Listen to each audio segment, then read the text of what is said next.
Jesu ye Titi ayé ẹ̀rù ikú kò bá ní mọ́. Jesu ye nítorí náà ìsà òkú kò ní pa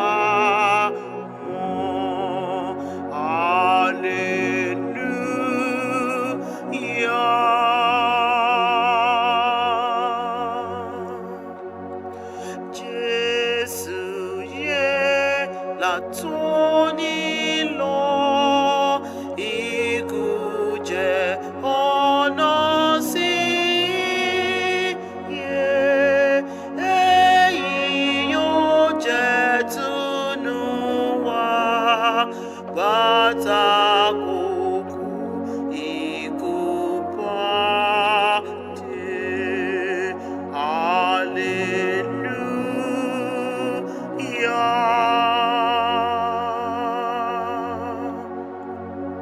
Jesu ye fún wa lógo ìjẹ́ tirẹ̀ ni a máa ṣe, a fọkàn funfun sí, a fògo fún Olùgbàlà.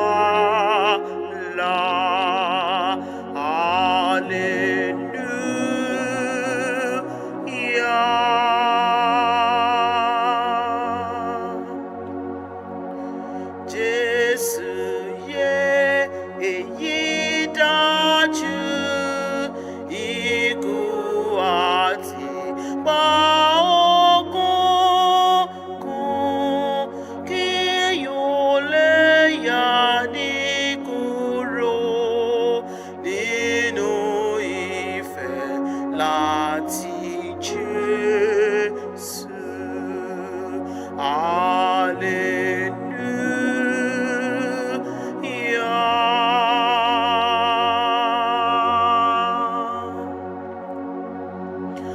Jesu ye gbogbo jọba lọ́run ní ayédètí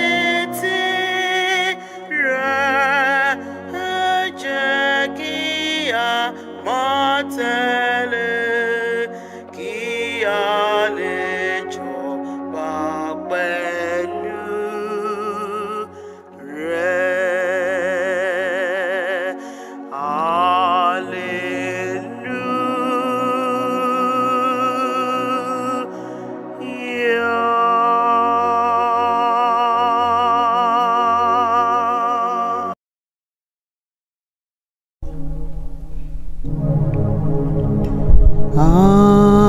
Ẹgbẹ́ mi ẹ wá ṣíyà bí ti fẹ́lẹ́lẹ́, ogun Jésù fẹ́rẹ̀ dènà afẹ́rẹ́ ṣẹ́gun. Dòdìmú èmi fẹ́rẹ̀ dé, bẹ́ẹ̀ ni Jésù wí. Rọ́dáhùn padà sọ̀rọ̀ pé àwa ò dìmú.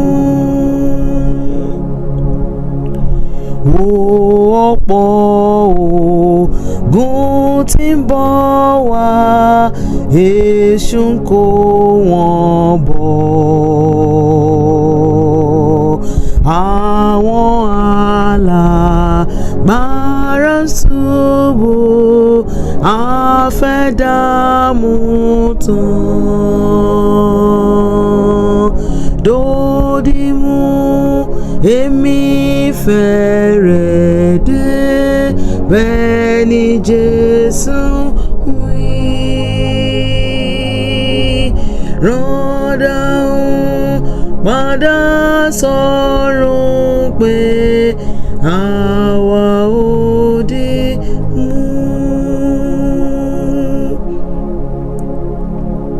wo àṣìá Jésù ti fẹ́ gbọ́ ohùn ìpè. A ó ṣẹ́gun gbogbo ọ̀tá ní orúkọ rẹ̀. Òdòdìmú èmi fẹ́rẹ̀ dé, bẹ́ẹ̀ ni Jésù wí.